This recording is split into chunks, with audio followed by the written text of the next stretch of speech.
마이크 나오죠? 예. 아, 죄송합니다. 122장입니다. 122장.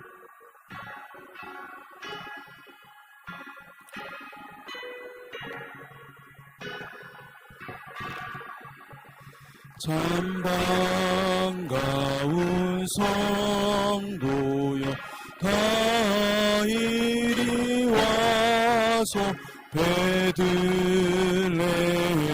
성 안에 가봅시다.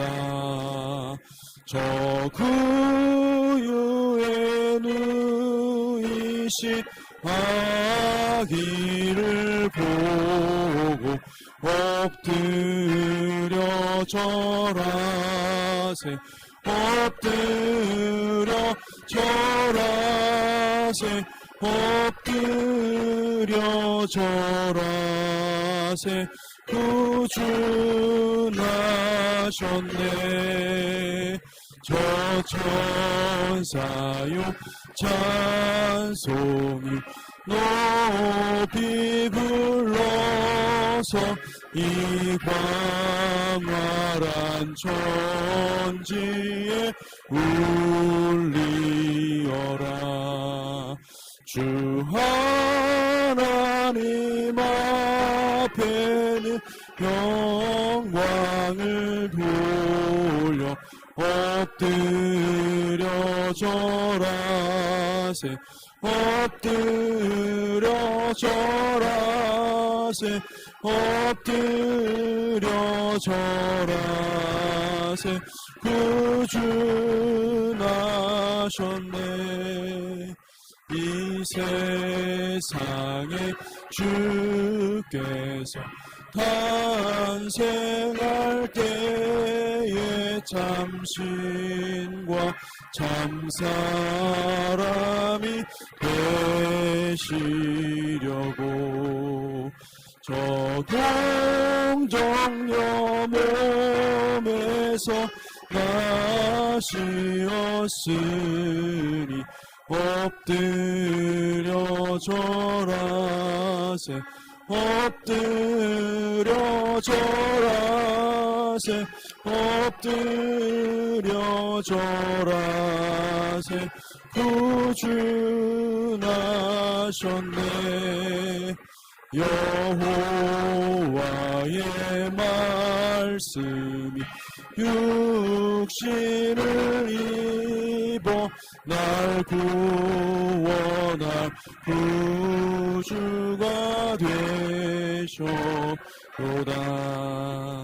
늘 감사한 찬송을 주 드려 엎드려 절하세. 엎드려 절하세.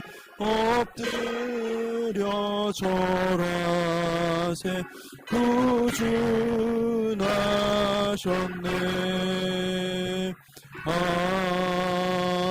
아멘.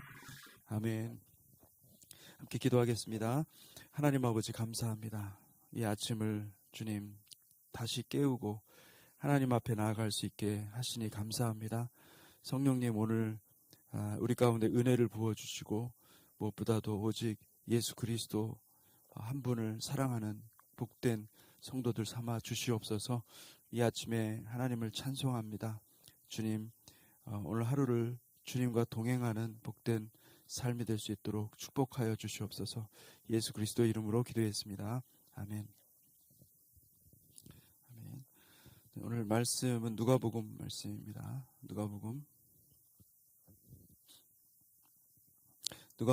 1장 26절에서 38절까지입니다.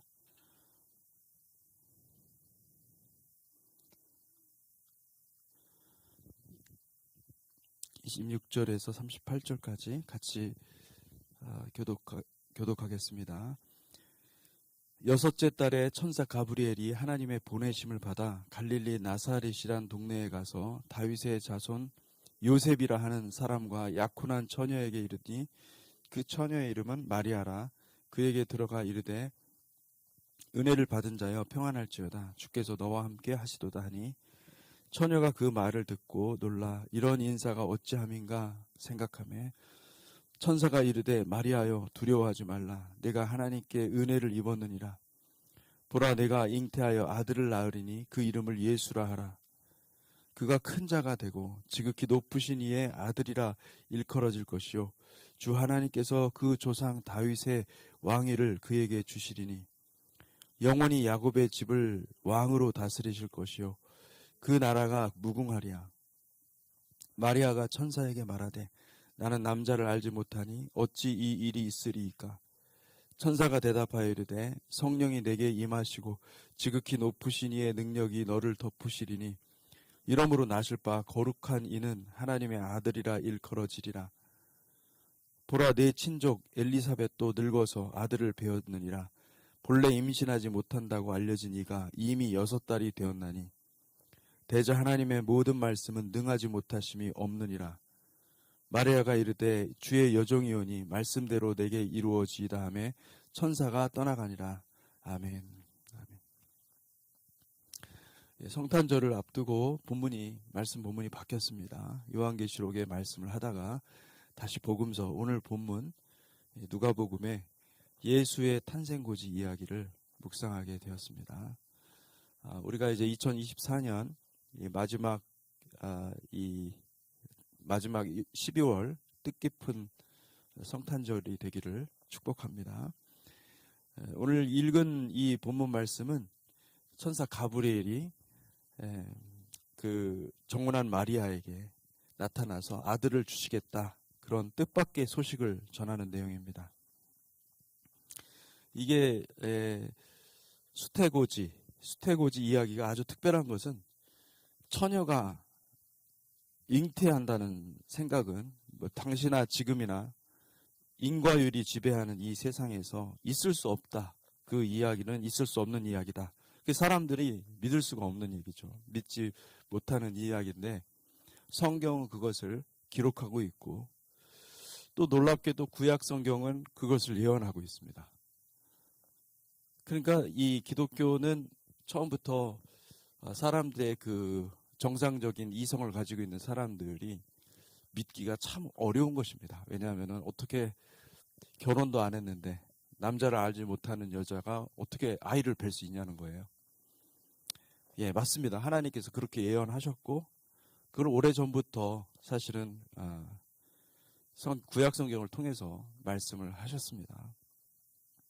예를 들어서 아브라함의 그 아내 그 사라가 나이가 이제 완전히 그 경수가 끊어져서 폐경기가 와서 아이를 낳았습니다. 이것도 불가능한 일이죠. 초자연적인 일이죠. 근데 이걸 통해서 이미 하나님께서 메시아를 사람의 방법이 아니라 사람의 어떤 모두가 다 당연하게 생각하고 모두가 다 이성적이라고 생각하는 그 방법을 사용하지 않고 완전히 하나님의 방법으로 메시아가 오신 것을 볼 수가 있습니다. 이사야 7장 14절 그러므로 주께서 친히 징조를 너희에게 주실 것이라 보라 처녀가 잉태하여 아들을 낳을 것이요 그의 이름을 임마누엘이라 하리라. 유대인들 중에도 이 이사야 7장 말씀을 이 처녀가 잉태하였다. 처녀라는 말을 사용하지 않고 그렇게 해석하지 않고 이게 이해가 안 되지 않습니까? 유대인들도 똑같이 사람이니까 이해가 안 되니까 이걸 젊은 여자라고 번역을 하고 해석을 하는 사람들이 많습니다. 이 이해가 안 되는 겁니다. 이해가 안 돼. 읽어볼 때 처녀가 잉태한다. 이게 말이 되나? 아무리 생각해도 이해가 안 되는 거죠. 신학자들도 그렇게 생각하는 사람들이 많습니다. 그런데 마태복음뿐만 아니라 누가복음 복음서에 보면은 정확하게 결혼하기 전인 것이죠. 약혼한 상태에 있는 여자가 남자를 알지 못하는 여자가 아기를 낳은 것이 분명하고 하나님은 그 방법을 통해서 하나님의 방법을 통해서 이 말씀을 성취한 것입니다. 여러분 저는 말씀 그대로 실제로 일어났다고 저는 믿습니다. 여러분들도 이 말씀을 믿으시기를 축복합니다. 이 말씀의 핵심은 무엇이냐면은, 이 말씀의 핵심은 임마누엘, 하나님이 우리와 함께 계시다라는 것입니다. 임마누엘, 하나님이. 이것이 사인이라는 거예요. 이 사인이 뭐냐면은 하나님만이 하실 수 있는 일을 하셨다라는 얘기입니다. 그러니까 처녀가 아들을 잉태한다는 건 말도 안 되는 얘기지만은, 그렇지만은 하나님이 너희와 함께 하시다라는 것이 그 기적이라는 거예요. 그 기적을 통해서 우리가 알 수 있는 것은 하나님이 우리와 함께 하신다라는 의미라는 거죠. 유대인들은 이 하나님을 어떻게 생각하느냐? 하나님을, 그 유일신 그 하나님을 지극히 높은 하나님, 지극히 거룩하신 하나님, 감히 이름도 부르지도 못하고 기록할 수도 없는 그 유대인들이에요. 그래서 그들에게는 이게 굉장히 어려운 얘기예요. 하나님이 우리와 함께 하시다. 이게 무슨 말인지 몰라요. 아, 하나님은 우리에게 은혜를 주신다. 하나님 우리에게 사랑을 베풀어 주신다. 하나님 우리를 인도하신다. 그런 정도로 받아들이지, 이 말의 뜻을 정확히 모르는 겁니다. 하나님이 우리와 함께 하시다라는 말은, 다시 말하면 하나님이 우리와 같은 인간의 모습으로 왔다라는 뜻입니다. 할렐루야. 우리는 그렇게 알고 있지만은 이 유대인들은 그렇게 믿지를 못한 거죠. 유대인들이 메시아라는 말, 이 마시아흐라는 말도 굉장히 인간적인 개념으로 사용하고 있습니다. 그들은 기름 부음 받은 자, 왕이나 제사장이나 선지자를 가리키는 것으로 이해를 했었죠. 근데 우리가 이제 신약 성경까지 다 읽고, 그리고 또 신구약 성경에 이렇게 성취되는 것들을 다, 구약 성경에 있는 내용들이 신약에서 성취되는 것들을 다 보면서 우리가 이 메시아라는 말의 의미를 알게 된 거예요. 이 메시아가 단순히 기름 부음 받은 자, 그러니까 왕이나 제사장이나 선지자를 가리키는 것이 아니라, 그 메시아, 하나님의 아들로서 이 땅에 오셔서 우리를 구원할 자로서 그 메시아라는 뜻이 생긴 겁니다. 그러니까 유대인들에게는 메시아라는 것은 영웅이에요. 정치적인 영웅이고, 그리고 또 왕이나 제사장이나 선지자를 가리키는 거예요. 예, 매우 인간적인 개념이죠. 그러나 성경은 그 메시아, 그 메시아, 우리를 구원할 자가 온다라고 말씀하셨고, 그 메시아는 왕과 제사장과 선지자를 동시에 가리키는 메시아의 개념이라고 볼 수가 있습니다. 베드로가 이렇게 고백합니다. 주는 메시아이시오, 주는 그리스도시요 살아계신 하나님의 아들입니다. 주는 메시아시요, 주는 그리스도시요 살아계신 하나님의 아들이라. 우리는 그 신앙 고백 위에 우리의 신앙이 있음을 믿습니다. 우리가 예수를 믿는 것은 우리의 마음 가운데 메시아가 없습니다. 예수님밖에 메시아가 없습니다. 다른 어떤 것도 메시아로 두지 않습니다. 다른 어떤 것도 우리를 구원으로 인도하는 존재는 없습니다. 오직 메시아만, 오직 예수만 우리를 죄에서 구원할 수 있습니다. 이걸 믿는 것이죠. 이거 굉장히 중요한 것입니다. 그런데 우리가 아직까지 믿지 않는 것이 있습니다. 유대인들도 똑같이 믿음이 없었지만은 우리도 여전히 그 믿음이 없어요. 주님께서 우리 가운데 임하시면, 다시 말하면 임마누엘 하나님은 우리를 완전히 주님과 같이 변화시킬 수 있다는 사실을 믿는 사람들이 많지 않습니다. 그러니까 우리가 그냥 단순히 믿는 것이 아니라, 우리가 그 믿음 가운데 들어가면은 우리도 함께 성령님의 역사로 말미암아 우리도 주님과 함께 동행하는 삶을 살 수 있다라는 것을 사람들이 잘 받아들이지 않습니다. 왜냐하면 사람들의 마음 가운데는 성령님을 원하지 않고, 사람들의 마음 가운데는 어떤 초자연적인 어떤 이적이라든지, 당장에 내 질병이 치유된다든지, 또는 당장에 뭔가 내 가난의 문제, 내 어떤 먹을 것의 문제, 복지의 문제, 이거를 해결해 준다든지, 이거를 메시아의 자격이, 메시아는 누구냐? 그걸 해결해 주는 사람이다, 이렇게 생각하는 게 대부분의 사람들의 생각이에요. 지배적인 거죠. 그러다 보니까 주님을 만나는 것이 아니라, 메시아를 만나는 것이 아니라, 우리를 구원하신 그 하나님의 마음을 만나는 것이 아니라 내게 이익이 되는 것을 먼저 만나게 되는 것이고, 여기 신앙생활을 그것으로 같이 결합시켜서 생각하는 경향이 많다는 것이죠. 여러분, 우리는 예수님을 만나야 되고 우리에게 인격으로 오신 그 하나님을 만나야 됩니다. 하나님은 어떻게 우리를, 얼만큼 우리를 사랑하길래 이렇게까지 인간의 모습으로 오셨는가, 오셔야만 했는가, 이거를 묵상을 하고 그 하나님을 만나야지, 우리가 예수님을 통해서, 예수님을 믿음을 통해서 뭐가 더 나아졌다라는 쪽으로 우리가 포커스를 맞추면요, 우리 신앙이 잘못될 가능성이 많습니다. 굉장히 무섭습니다, 사실은. 여러분, 예수님이 우리의 구원자이심을 믿으시기를 바랍니다.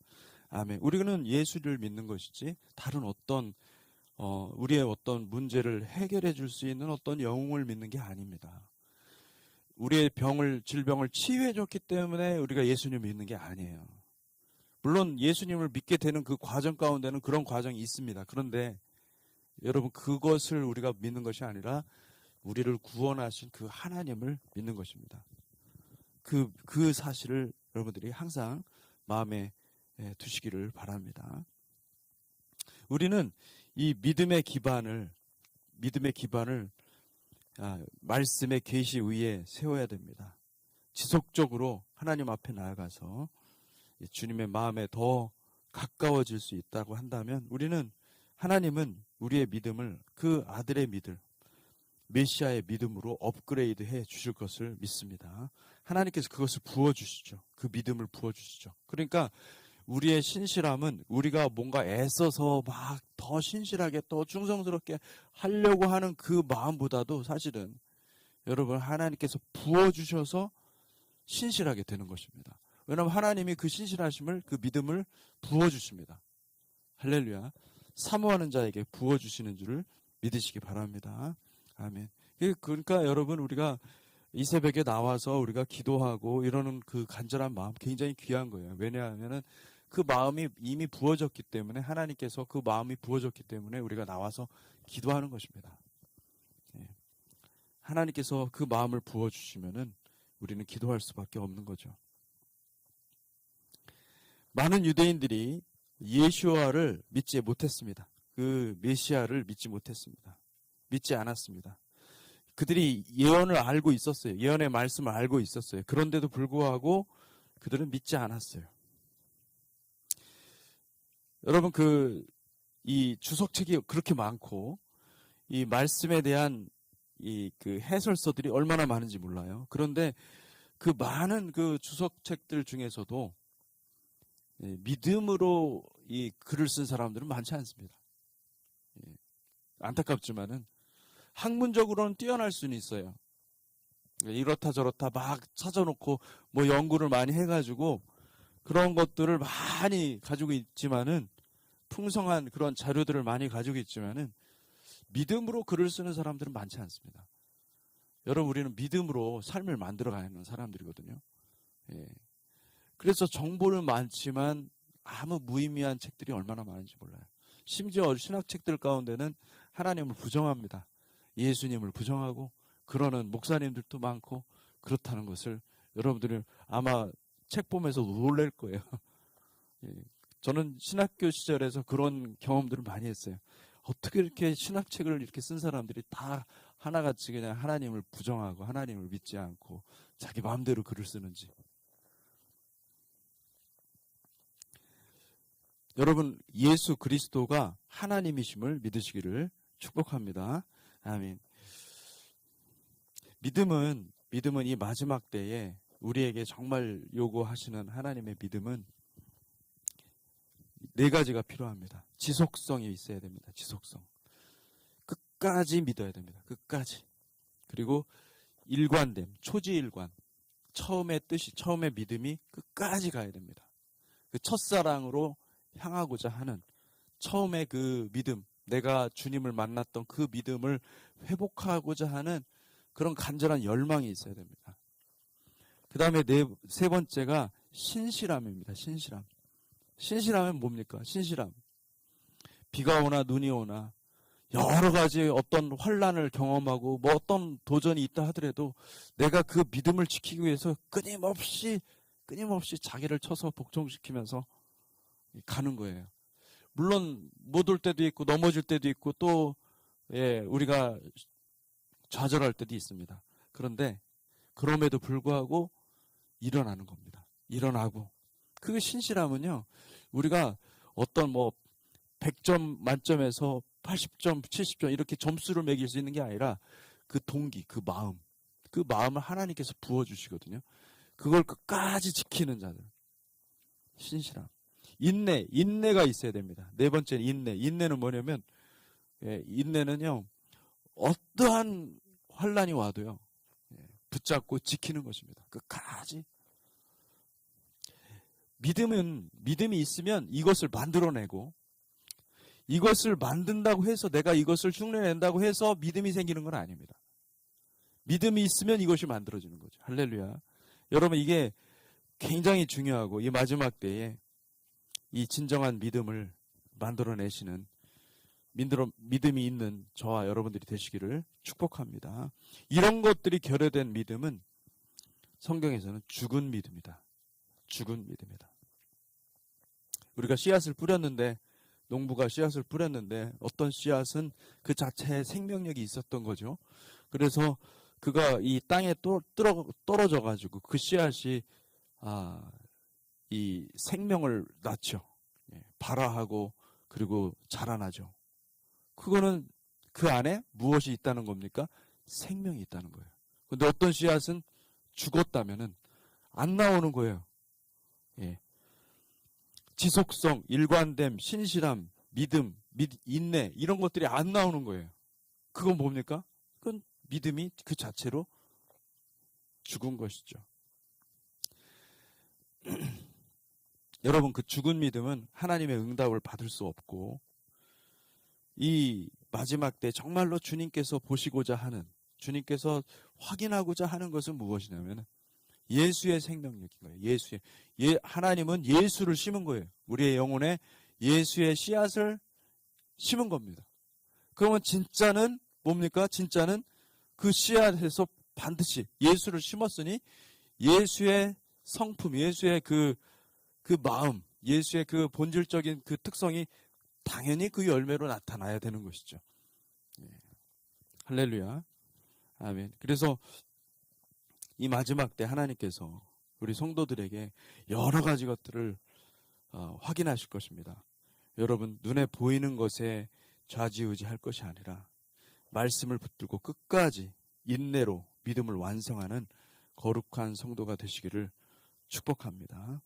하나님은 우리와 함께 하십니다.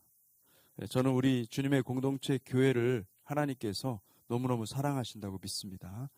이 교회가 물론 비록 모이는 사람이 적고 또 대단한 일을 하는 것도 없습니다. 그런데 우리가 이제 아침마다 드리는 기도도 있고 또 12시간 기도도 있고 금요일 날 또 기도도 하고 또 삶을 살아가면서 지속적으로 기도하고 있는데 그걸 통하여서 우리는 무엇을 만들어야 되는가? 지속성과 일관성과 신실과 인내를 그대로 만들어내는 그런 믿음이 되기를 주님의 이름으로 축복합니다. 하나님께서 그런 백성들을, 주님의 공동체에 속한 모든 백성들을 구원하시리라 믿습니다.